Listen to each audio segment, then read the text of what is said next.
Good day, I'm Carrie-Ann Smith and this is your JIS News from Monday, July 31.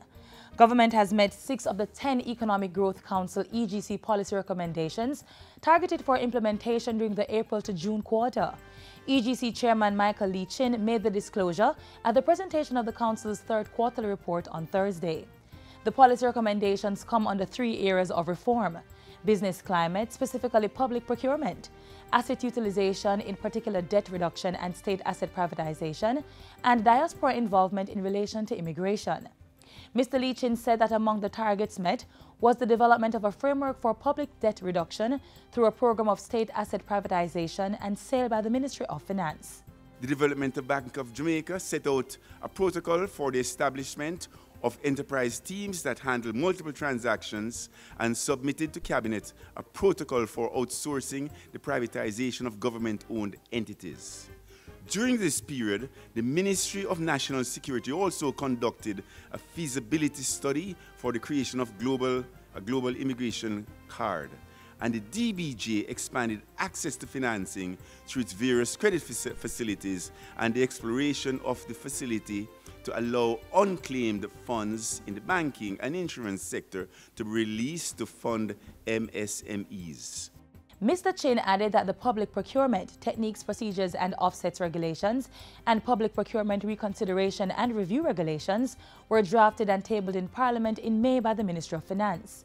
The chairman noted, however, that the May timeline to finalize and table the public procurement registration and classification of suppliers regulations and complete the handbook of public sector procurement procedures were missed. And the MOFPS has advised that they are actively working on the establishment of the Public Procurement Commission, which is a prerequisite for the tabling of the third regulation. Public procurement is an important tool for stimulating economic growth and development. The central government and its public bodies together purchased approximately 100 billion of goods and services last year. And we are therefore urging the Ministry of Finance to urgently finalize the regulations and enact the Public Procurement Act. Prime Minister Andrew Holness says government is now in the process of developing an emissions policy to support its efforts to combat climate change. And to support those efforts, Mr. Holness says government is increasing energy diversification. He says the country is now moving away from heavy fuel oils to include solar, wind and LNG in energy generation. We are now in the process of looking at how we dispose of solid waste, in particular plastics. And very soon we will coming to the public with a policy proposal as to how this can be done. Prime Minister Holness was speaking during a recent visit to the Jamaican High Commission in the United Kingdom. Over 180 persons from 50 countries have already registered for the United Nations World Tourism Organization UNWTO Global Conference to be held in Jamaica in November.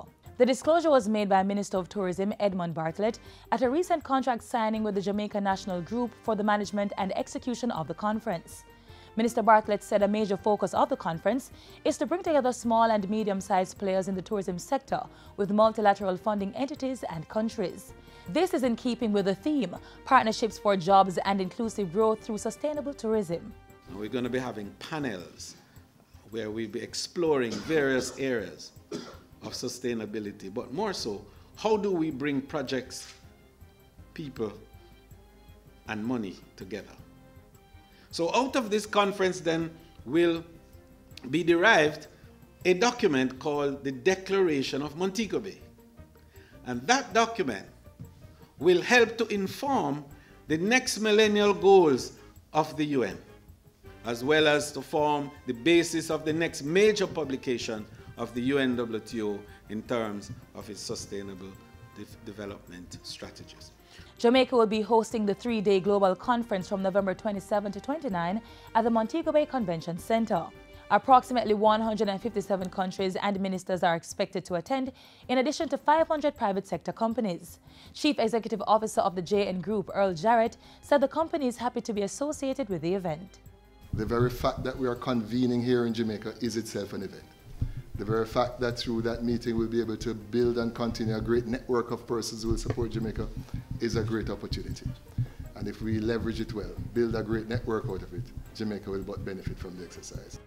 Meanwhile, $200 million will be used to renovate the Montego Bay Convention Center. Tourism Minister Edmund Bartlett said the work will help boost profitability of the center. Mr. Bartlett said the convention center continues to rebound after suffering millions of dollars in losses over the past several years. Interventions over the last 9 months, according to Minister Bartlett, have improved revenue by 65% and turned around a projected loss of $2 million to 40 million Jamaican dollars. The tourism minister assured that renovation will be completed in time for the United Nations World Tourism Organization Global Conference. And finally, the Tourism Enhancement Fund, TEF, has spent $28 million to construct a new ice cream shop at Devon House. The new property, established on the north lawns of the historic location, consists of 5,000 square feet and doubles the size of its previously located courtyard and kiosk outlets. Tourism Minister Edmund Bartlett says the expansion of the parlor forms part of a greater effort to market Devon House as the epicenter of gastronomy in Kingston. We do have intentions to build out a Caribbean experience that will involve gastronomy and culinary tourism.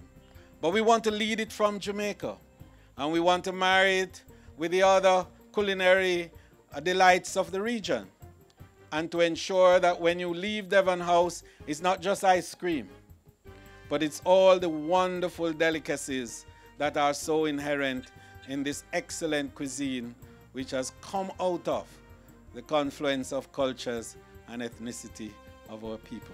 The project forms part of a much larger financial commitment from the TEF, which has spent $151 million since 2012 to refurbish Devon House to make it financially sustainable. And that's it for JIS News Today. I'm Carrie Ann Smith. Thanks for watching.